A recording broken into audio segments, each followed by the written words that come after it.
So in this video, I'm going to be reacting to Jamari's video, The Sensitive Alpha Male, and he's talking about Myron. I heard they in a lot of beef with people. I don't really know exactly what's going on. We just gonna get into it. Fit podcast came up. Basically, Andrew Schultz and company kind of started clowning them, questioning if they even still had a show. And that's where things kind of went a little bit left because DJ Academics does seem to have a pretty close relationship with these guys. Why? I don't lie, my man's from Fresh and Fit was like, yo, damn, yo, that dude still hating on us, man. Wait, what's up with Fresh and Fit? Are they still doing it? They cooling. But are they still doing the pod? Yeah, of course you mean they're still doing it. You not watching? I didn't know that they're still doing the pod. And for those of you that don't know the context, the joke that Andrew's trying to get at here is that at this point, Fresh and Fit are pretty much irrelevant. And this is largely due to the fact that YouTube actually demonetized their entire channel after Myron went completely mask off on Abba and Preach. So Andrew, like many other people online, have not seen content pop up from them in their recommended or really anywhere else for a very long time. Where can you you think watch? they died? No, I don't know. Maybe. They got demonetized, you know, it was a minor setback for a major comeback. Right. You know what I mean? Yeah. No, don't laugh like that. That was disrespectful. No, but tell us, so what's going on? Like, are they still, but they're still doing the pod? They're still doing the pod, man. That's you know, fire, they bro. got some different monetization strategies. You know, What else are they working on? What's their different monetization what's strategies? up with y'all, man? Yo, what's their different monetization strategies? Nah, hold on, man. I don't like how y'all, I feel like y'all been You putting them brought on- him up. I ain't bring him up. You brought him up. Y'all- And shout out to DJ Academics one time. I mean, you guys know I'm not a fan of Fresh and Fit, but clearly these people were trying to make a joke at his friend's expense, and he Right, wasn't he's just standing going to up sit for there them. and let it happen. Don't be upset at us y'all for shit you giggling bring like up. y'all praying to my man's downfall. Preying on downfall. Preying? You asked me if we watched their podcast. I'm a 40-year-old man who's happy. Why would I watch that podcast? We're all married, bro. Y'all We're had all him up married. here. I only watch it when I'm fighting with my wife. I'll be like, these guys get me. These guys understand, bro. They understand. I'm not fucking with this. I don't know. The haircut mustache combo. It's given. Never mind. Hit 4 different days every when you month wa- that I watch that hit shit different probably. when you walk through. Yo, it 4 hit- days every On month. the red days. On the red days, you Red day I'm playing pill. No, but for real, can you still watch it? Do they have their own website, or how do Bro, you it's watch on the YouTube pod? still. What do you think it's at? I thought the podcast got taken off YouTube. No, it got demonetized. That's the new What way. does that mean? And some of you guys might not know this, but in the past, I would say like at least a year and a half ago, the guys from Fresh and Fit actually did go on the Flagrant Yeah, 2 I saw this. podcast. And you could tell the vibe was just It a was little... so fucking weird, bro. Like, it was so awkward, but... And like I said, I don't agree with Fresh and Fit, and I didn't agree with most of what they said this interview, but... I fucked with the interview because I felt like the people that were throwing them to outside of Fresh and Fit, I felt like they was holding them accountable, you know, calling them out for the bullshit they was talking about. I fucked with it. bit awkward that Akash and Andrew didn't really agree with a lot of the things that they say on their podcast, and you could kind of just feel the tension through the screen. And so, of course, with Myron being the alpha that he is, he had to step onto Twitter to speak his piece about this entire situation. Why y'all get so mad on that other video about the mofos were saying the pictures was fake and this and that, and I was trying to out people, and I was just like, bro, what the fuck are y'all talking about? Like, did y'all watch the video? Did you listen to anything? Like, shut up. On YouTube, them and their whole team at Flagrant. And to me, I just think, dude, how much more sensitive can you really get? Like, this guy is really angry because a comedian made a couple of jokes at his expense on a podcast. Like, is that the alpha male behavior that he proclaims? I mean, I guess them getting demonetized on YouTube is obviously still a very sensitive topic for him. But Jesus Christ, does this make him look weak? I mean, I would understand if it was like one of his good friends calling him irrelevant. But these are two guys that didn't even really mesh well with him on their one podcast appearance. There's just this running theme with these guys over at Fresh and Fit that they like to fling a lot of shit out at other people, especially when they own these women on their podcast. But they really cannot take it when someone says something critical about them.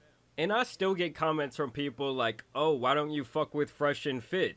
And to me, it's like, do you not remember when they tried to get my YouTube channel deleted over a couple of jokes I made? Like, these guys that were all about free speech and basically talking your shit tried to go behind the scenes and essentially do the equivalent of like going to HR and trying to get like 30 people in a company fired over something they said. And that is why me personally, I will never fuck with them. And you know, with Andrew being a stand-up comedian, he had to clap back where he says, Myron, you are a sensitive, talentless, bottom-feeding grifter. Your life's work is renting women and regurgitating other people's talking points.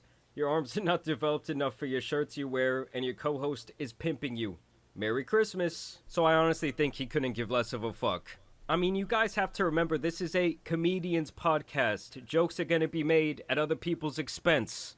Like, I remember he had Logan Paul on, then like a month later he was making all these jokes about him when Dylan Dennis came on. Like, to me, it's really just part of the content game. Then Akash decided to throw his hand to the ring where he says, I said everything I had to say to your face. I guess you couldn't do the same. Was it hard to talk because I was scolding you and your co-host the entire episode? And if I do remember correctly, during that podcast, Akash actually did give them quite a bit of clapback against the things they say and their values. I guess I'm just saying it sounded like they were all buddy-buddy to their face, like they were just agreeing with everything they say. And of course, this is when all the red pill grifters jump in. Andrew Scholl's laughing at Fresh and Fit for getting demonetized. Snake. Imagine being successful and thinking censorship is hilarious. These guys have no backbone. I don't get how these people don't understand that being demonetized is not being censored. They didn't take their channel off the platform. They're still free to upload as many videos as they want onto YouTube. There's not some big conspiracy theory, some bookie. I will say, y'all love the Fresh and Fit fan girlies.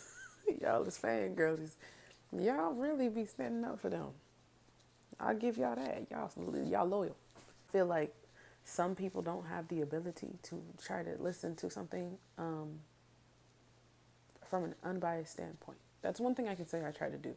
Even though I don't fuck with them, I will at least try to listen to what they say. It's just that everything they say is stupid. I'm just being honest. I just never agree with what they say most of the time. Like, never. I don't think it's been once. I don't. Bookie man out there to get them. The real truth is that YouTube has relationships with these people who provide advertisements on their platform to protect. And when Myron went over to Rumble and was acting like an absolute idiot, and in a lot of ways threatening another creator on YouTube, which is Abba and Preach, of course YouTube is going to step in and do something about it. I mean, that's completely against the terms of service.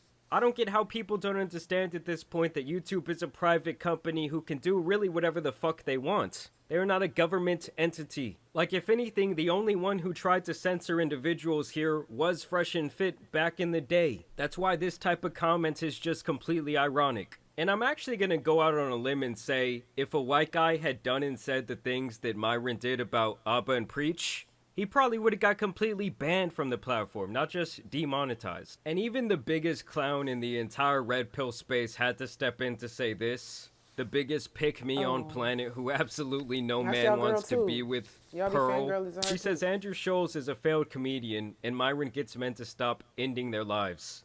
And he calls Myron a grifter. The audacity. And listen, man. Girl, you got demonetized too. I have followed Andrew Scholl's career for close to a decade. And I'm gonna be honest, like, I don't know, mofos be coming up because I don't always articulate myself in the most educational way. You feel me? Like the most, like, I don't know, I guess to make me look like I know what I'm talking about, because I don't care. You feel me? I don't care if y'all know, I mean, if y'all think I know what I'm talking about or not. Y'all, specific things, such as religion or usually political stances and stuff like that, I'm not going to change y'all mind. I'm just not. So I'm not going to try. You think what you think, I think what I think, that's kind of it. But what y'all not about to do is get in them comments and be, like, disrespectful. That's what you're not going to do. You will get blocked. I don't care. Motherfuckers really be getting butt hurt, getting in the comments talking about you dumb as fuck, you dumbass bitch.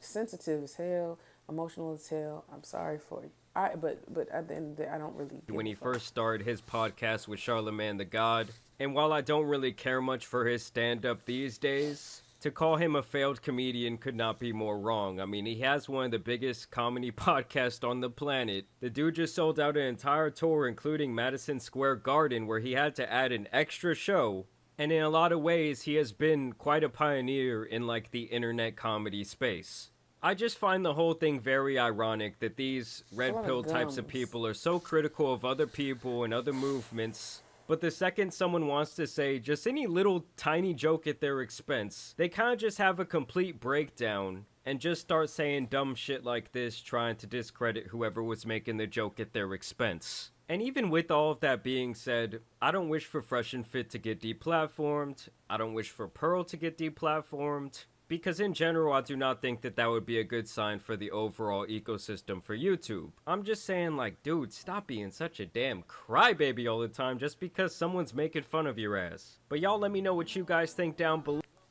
Yeah, I think that what people don't understand is that if you are yelling and always angry and acting out, that is also an emotion which makes you emotional.